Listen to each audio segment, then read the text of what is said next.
Assalamu alaikum dear students, my name is Muhammad Fahad Said from Times Institute. Welcome to the differential equation 2. Student, today's our topic is exact differential equation. First of all, we will discuss what is exact differential equation, what is the identification of the exact differential equation, and third, we will find the solution of the exact differential equation. Let's start, students. What is differential equation? A differential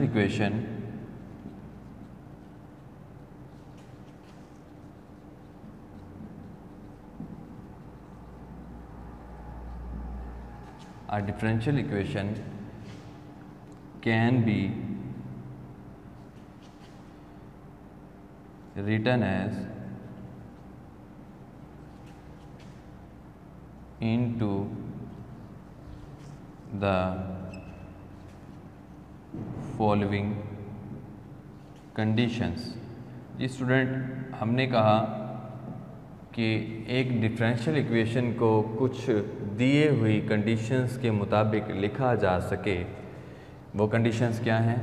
first, M x y d x plus N x y d y is equal to 0, and the second condition is partial m over partial y is equal to partial n over partial x is called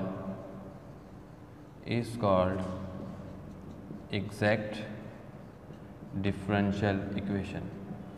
ji student, एक differential equation क्या होगी, एक exact differential equation क्या होगी कि ऐसी differential equation जिसको इस फॉर्मेट में लिखा जा सके और उसके बाद ये कंडीशन को फुलफ़िल किया जा सके तो हम उसको कहेंगे ये एग्जैक्ट डिफरेंशियल इक्वेशन है। एक्चुअली ये है क्या स्टूडेंट, हमारे पास यहाँ पर एक डी एक्स के साथ जो कोफिशेंट्स होंगे वो एक्स और वाई में मिक्स होंगे। हमने उसको एक एम का नाम दिया, मीन्स एक टर्म है एम। इसी तरह से जो डी वाई के कोफिशेंट हैं उसमें भी एक्स और वाई की टर्म्स मौजूद होंगी और उस फैक्टर को हमने नाम दिया एन का। अगर एम ये कंडीशन फुलफ़िल हो रही होगी किसी भी डिफरेंशियल इक्वेशन में, देन हम उसको क्या करेंगे, हम उस एम को लेकर उसका पार्शियल डेरिवेटिव लेंगे विद रिस्पेक्ट टू वाई। आप जानते हैं कि partial derivative with respect to y का मतलब क्या होगा कि वहाँ पर एक्स की वैल्यूज़ को एज अ कॉन्स्टेंट कंसिडर किया जाएगा। सिमिलरली अब एन फैक्टर की तरफ जब आप आएंगे तो उसका डेरिवेटिव भी विद रिस्पेक्ट टू एक्स लिया जाएगा, पार्शियल डेरिवेटिव। तो इसका मतलब क्या होगा, taking y as a constant. तो अगर वो ये दो कंडीशन स्टूडेंट्स आपस में सेटिस्फाई कर गई, इन अदर वर्ड्स ये इक्वल आ गई, तो हम कहेंगे कि ये एग्जैक्ट डिफरेंशियल इक्वेशन है। क्लियर हुआ student?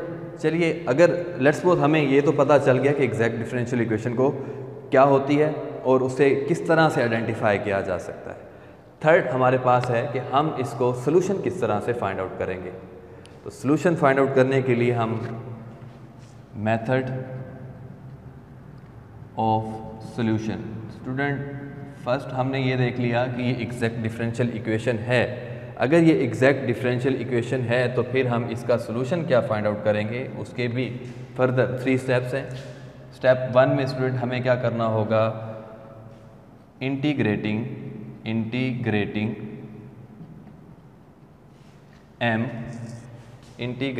m with respect to x, यानी कि इस m फैक्टर का हमने इंटीग्रेट ले लेना है विद रिस्पेक्ट टू x और टेकिंग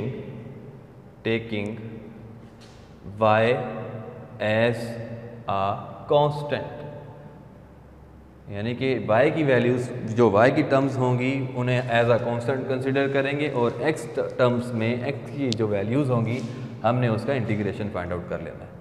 सेकंड स्टूडेंट हमारे पास होगा integrating n with respect to y taking, या हम इसको लिखते हैं with respect to y exclude exclude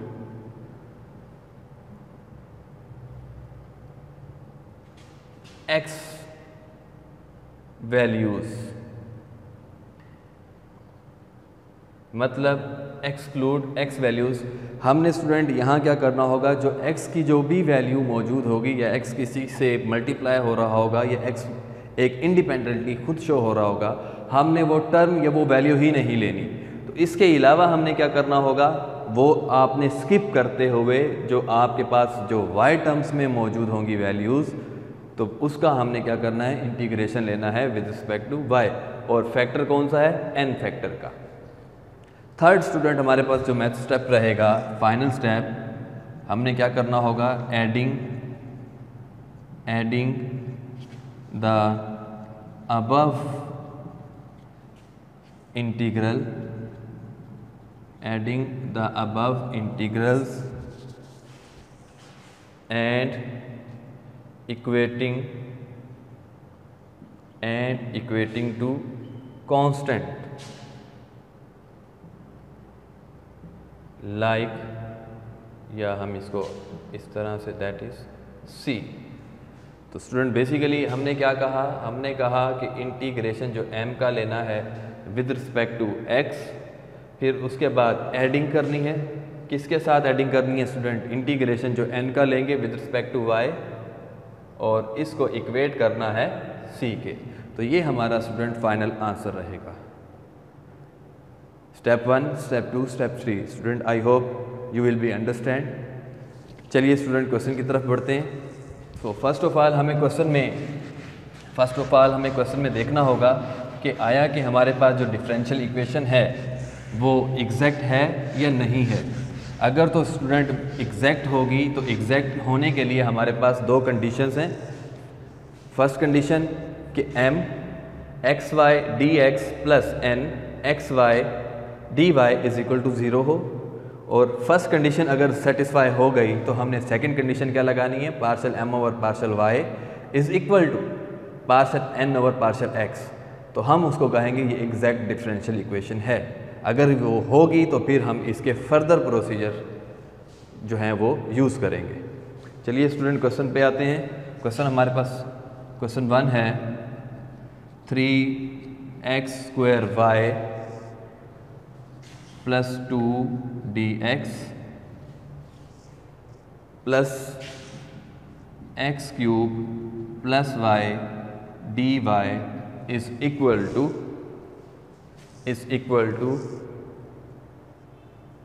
0। जी स्टूडेंट, ये हमारे पास क्वेश्चन गिवन है। आप देख सकते हैं कि ये हमारे पास m फंक्शन है जो कि x और y की टर्म्स में मौजूद है, और ये रहा dx प्लस सिमिलरली जो dy का कोफिशिएंट है हमने उसको n बोला था, और ये भी आप देख सकते हैं कि x y की टर्म में मौजूद है, dy इज़ इक्वल टू 0। जी स्टूडेंट, ये देखिए ये फर्स्ट कंडीशन फुलफिल हो गई। अब अगर आप यहाँ पर कंपेयर कीजिए तो m यहाँ पर हमारे पास किसके इक्वल आया, here m is equal to 3x² y plus 2। आप चाहें तो इसको mxy भी लिख सकते हैं, आप इसको इस तरह से भी लिख सकते हैं mxy, या आप अकेला m लिख लीजिए, बिकॉज m यहाँ पर आपको नज़र आ रहा है कि m xy में मौजूद है। ठीक है, तो हम इसको इस तरह से लिख लेते हैं, m is equal to 3x² y plus 2, और यहाँ देखिए n किसके इक्वल है student, n is equal to x³ plus y। Student second condition satisfy करने के लिए हमें क्या करना है, m का with respect to y derivative लेना है, पार्शियल डेरिवेटिव। तो taking y as a constant, तो taking y as a constant student अगर हम देखें पार्शियल m का विद रिस्पेक्ट टू y लेना, तो यहाँ पर विद रिस्पेक्ट टू y लिया जा रहा है, तो taking x as a constant आएगा, बिकॉज x और यहाँ पर विद रिस्पेक्ट टू y लिया जा रहा है। तो हमारे पास स्टूडेंट ये बना प्लस 0, तो 3x²। जी, m का partial derivative with respect to y किया, तो taking x as a constant. ये स्टूडेंट हमारे पास partial m over partial y आ चुका।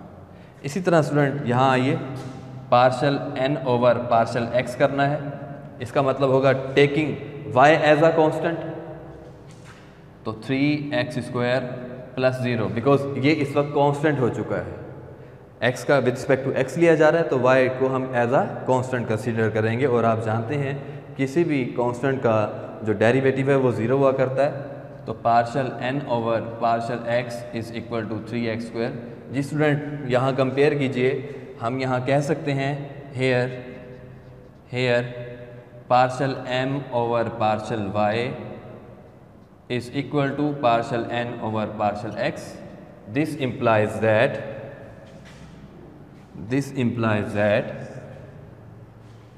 it is exact differential equation. जी स्टूडेंट, ये दो कंडीशंस थी हमें एग्जैक्ट डिफरेंशियल इक्वेशन दिखाने के लिए। तो यहाँ तक तो हमें ये पता चल गया कि ये जो गिवन इक्वेशन थी ये एग्जैक्ट डिफरेंशियल इक्वेशन गिवन थी। तो अब स्टूडेंट हम फाइंड आउट करते हैं इसका सॉल्यूशन। नाउ नेक्स्ट स्टूडेंट हमें क्या करना है, इंटीग्रेशन लेना था x का, इंटीग्रेशन लेना था m का विद रिस्पेक्ट टू x और taking y as a constant. तो यहाँ हम हल्का सा मेंशन कर देते हैं नीचे, taking y as constant is equal to, यहाँ देखिए स्टूडेंट इंटीग्रेशन का symbol m, what is m, 3x square y plus 2 dx। जी स्टूडेंट, अब यहाँ आप देख सकते हैं कि हमें y को एज अ कांस्टेंट के तौर पर काम करना है। तो हम यहाँ देखें तो 3y same as it is, हमें जबकि इंटीग्रेशन लेना है x स्क्वायर dx का, और प्लस ये यहाँ 2 आ चुका स्टूडेंट बाहर, मैंने इसको सेपरेशन की फॉर्म में लिखा और ये हमारे पास कांस्टेंट का काम कर रहा था बिकॉज हमने यहाँ पर integration with respect to x लेना है। तो 3y पावर में एक ऐड स्टूडेंट उसी पर डिवाइड प्लस 2x। तो इसको थोड़ा सा हम सिंप्लीफाई करते हैं, 3 यहाँ से कैंसिल हुआ। जी स्टूडेंट, ये हमारे पास इस वक्त पार्शल m dx आ चुका, taking y as a constant. Next student हमें क्या करना है, हमें इंटीग्रेशन फाइंड आउट करना है n का विद रिस्पेक्ट टू y और x की जो टर्म्स हैं उसको एक्सक्लूड करना है। हम यहाँ लिख लेते हैं exclude x terms is equal to integration student n, what is n student, यहाँ देखिए x cube plus y into d y. हमने स्टूडेंट यहाँ कहा कि एक्सक्लूड कर देना है। तो इसका मतलब है x पूरा का पूरा निगलेक्ट हुआ, x क्यूब, ये y डी वाई। क्लियर हुआ स्टूडेंट? एक्सक्लूड मीन्स आपने पूरा का पूरा, लेट्स सपोज अगर ये कुछ इस तरह से होता तो ये अगर इसके मल्टीपल में भी होता तो ये x टर्म्स तो मौजूद थी, तो ये पूरी की पूरी हम निगलेक्ट कर देते। ठीक है, क्लियर? तो यहाँ स्टूडेंट हमारे पास y का इंटीग्रेशन क्या हुआ, पावर में एक ऐड उसी पे डिवाइड। तो हमारे पास स्टूडेंट जो जनरल सोल्यूशन था, जो हमने यहाँ लिखा था dx plus n dy is equal to c, because हमने लिखा स्टेप 3 में कि अबव इंटीग्रल्स को ऐड करते हुए इज इक्वल टू कांस्टेंट लिखना है। जी स्टूडेंट, ये देखिए हमारे पास ये आंसर ये रहा इंटीग्रेशन m का, और हमारे पास इंटीग्रेशन n का आंसर ये रहा। तो हम इस इक्वेशन में सब्स्टिट्यूट करते हैं तो हमें फाइनल आंसर मिलेगा y x cube plus 2x plus y square by 2 is equal to c। ये स्टूडेंट हमारा फाइनल आंसर होगा। क्लियर हुआ? जी स्टूडेंट, नेक्स्ट क्वेश्चन की तरफ बढ़ते हैं।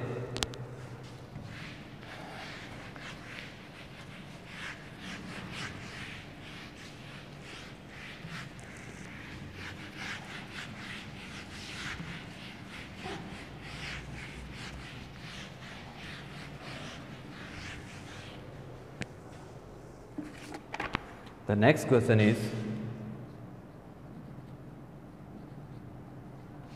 2y sin x cos x plus y square sin x into D x plus sign square x minus 2y cos x dy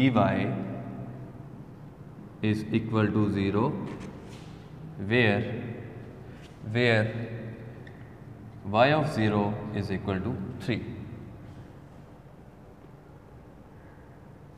जी स्टूडेंट, अब हमारे पास ये क्वेश्चन देखिए, हमें साथ ही अब इनिशियल वैल्यू प्रॉब्लम भी दे दी। इनिशियल वैल्यू प्रॉब्लम्स मींस हम जहाँ पर जो इंटीग्रल से हमारे पास integral m plus integral y is equal to c, तो बेसिकली ये कंडीशन दी जाती है किसी कांस्टेंट की वैल्यू फाइंड आउट करने के लिए। जो c था हम फ्यूचर में इसकी वैल्यू फाइंड आउट करेंगे इसकी मदद से।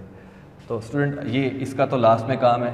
तो फर्स्ट ऑफ ऑल हम दोबारा देखते हैं कि हमारे पास जो गिवन डिफरेंशियल इक्वेशन है क्या वो एग्जैक्ट है या नहीं है।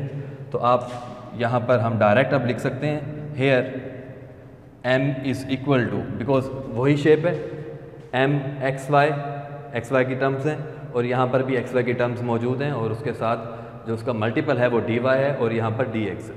तो हम कह सकते हैं here m is equal to 2y sine x cos x plus y square sine x। और अगर आप यहाँ कंपेयर कीजिए n को, तो n हमारे पास स्टूडेंट क्या है, sine square x minus 2y cos x।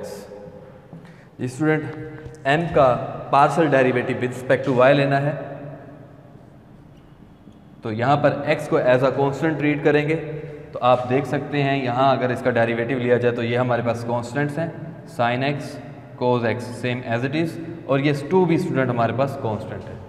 तो y का डेरिवेटिव क्या हुआ student, 1। Similarly plus sign x यहाँ पर कांस्टेंट का काम करेगा और वाई स्क्वायर का स्टूडेंट डेरिवेटिव क्या होगा, 2y। इसको मज़ीद थोड़ा सा सिंप्लीफाई कर लेते हैं। Partial m over partial y is equal to 2 sine x cos x plus 2y sine x। जी स्टूडेंट, अब इस तरफ आते हैं, partial n over partial x। जी स्टूडेंट, यहाँ पर x का डेरिवेटिव लिया जाएगा और y की जो टर्म्स हैं वो एज अ कांस्टेंट ट्रीट की जाएंगी। तो पावर से मल्टीप्लाई स्टूडेंट, पावर में से एक कम, और डेरिवेटिव ऑफ इनर पार्ट का यानी कि साइन x का जो डेरिवेटिव है स्टूडेंट वो cos x हुआ, minus 2y same as it is, because यहाँ पर y एज अ कांस्टेंट के तौर पर काम कर रहा है, और cos x का स्टूडेंट डेरिवेटिव क्या हुआ करता है, माइनस साइन x। तो मज़ीद थोड़ा इसे सिंप्लीफाई करते हैं। Partial n over partial x is equal to 2 sine x cos x, negative into negative student 2 positive, 2y sine x। जी स्टूडेंट ज़रा गौर करिए, partial m over partial y is equal to partial n over partial x। हम ये कह सकते हैं partial m over this implies that partial m over partial y is equal to partial n over partial x. It is a exact differential equation. आप इसको यहीं पर ही लिख लेते हैं हम यहाँ, it is exact differential equation। तो एग्जैक्ट डिफरेंशियल इक्वेशन स्टूडेंट हो गई। अब हम चलते हैं इसके सोल्यूशन की तरफ। तो सोल्यूशन में स्टूडेंट हमें क्या करना था, फर्स्ट में आपने m का with respect to x integration लेना था और y as a constant consider करना था। तो यहाँ देखिए स्टूडेंट, m हमारे पास है 2y sine x cos x plus y square sine x, और ये स्टूडेंट हमारे पास ओवरऑल dx। जी स्टूडेंट गौर करिए, यहाँ पर हमारे पास 2y एज आ कांस्टेंट, तो हमें इंटीग्रेशन इसका फाइंड आउट करना होगा और मैं यहाँ पर सेपरेट भी साथ कर रहा हूँ। सिमिलरली वाई स्क्वायर बाहर, इंटीग्रेशन साइन x dx का। क्लियर है student, taking y as a constant. जी स्टूडेंट, आप लोग ज़रा गौर से देखिए, इंटीग्रेशन का क्वेश्चन है और अगर एक फंक्शन और उसका आगे डेरिवेटिव मौजूद हो, देखिए ये फंक्शन है एफ ऑफ एक्स और उसका आगे डेरिवेटिव क्या होगा, साइन एक्स का डेरिवेटिव स्टूडेंट आगे क्या हुआ करता है, कोस एक्स। तो हम क्या करते हैं, फंक्शन की पावर में एक ऐड, उसी पर डिवाइड। तो हम इसको लिख सकते हैं student sine square x by 2, clear, function उसका आगे डेरिवेटिव, तो पावर में फंक्शन की पावर में एक ऐड, उसी पर डिवाइड, क्लियर हुआ स्टूडेंट। इस तरफ आइए, y square as a constant, sine x का स्टूडेंट इंटीग्रेशन क्या होगा, माइनस कॉस एक्स, तो ये यहाँ मैं डायरेक्ट लिख रहा हूँ माइनस कॉस एक्स। ये स्टूडेंट हमारे पास हुआ m का integration with respect to x। Next student हमें क्या करना है, हमें इंटीग्रेशन n का लेना है और यहाँ पर एक्सक्लूड कर देनी है, exclude x terms. x terms को स्टूडेंट यहाँ हम एक्सक्लूड करेंगे। फर्स्ट ऑफ ऑल तो हम इसको वैसे same as it is values को ड्रा करेंगे। तो n स्टूडेंट हमारे पास क्या है, n is sine square x minus 2y into cos x and dy। जी स्टूडेंट, आप देख सकते हैं यहाँ पर x टर्म मौजूद है और यहाँ पर भी x टर्म मौजूद है। इट मीन्स अगर मैं ये दोनों की दोनों निगलेक्ट करता हूँ, एक्सक्लूड करता हूँ, तो आंसर इसका 0 बनेगा, बिकॉज कोई ऐसा यहाँ पर जो टर्म है इवन के 1 भी नहीं रह जाता। तो इसका ओवरऑल आंसर क्या आएगा, इज इक्वल टू 0। और थर्ड स्टेप स्टूडेंट हमारे पास क्या था, हमने इन दोनों के जो इंटीग्रेशंस के जो आंसर्स थे, ये रहा और ये रहा, इनको सम अप करते हुए इज इक्वल टू c रखना है। जी स्टूडेंट, ये यहाँ से आप इसको चलें लिख लीजिए, 2y into sine square x by 2 minus y square cos x plus 0 is equal to c। ये यहाँ से स्टूडेंट कैंसिल हुआ, हमारे पास आंसर आया y sine square x minus y square cos x is equal to c। Student यहाँ तक हमारा आंसर आ चुका। अब स्टूडेंट हम चलते हैं इनिशियल कंडीशन पर, जहाँ हमने c की वैल्यू को फाइंड आउट करना है।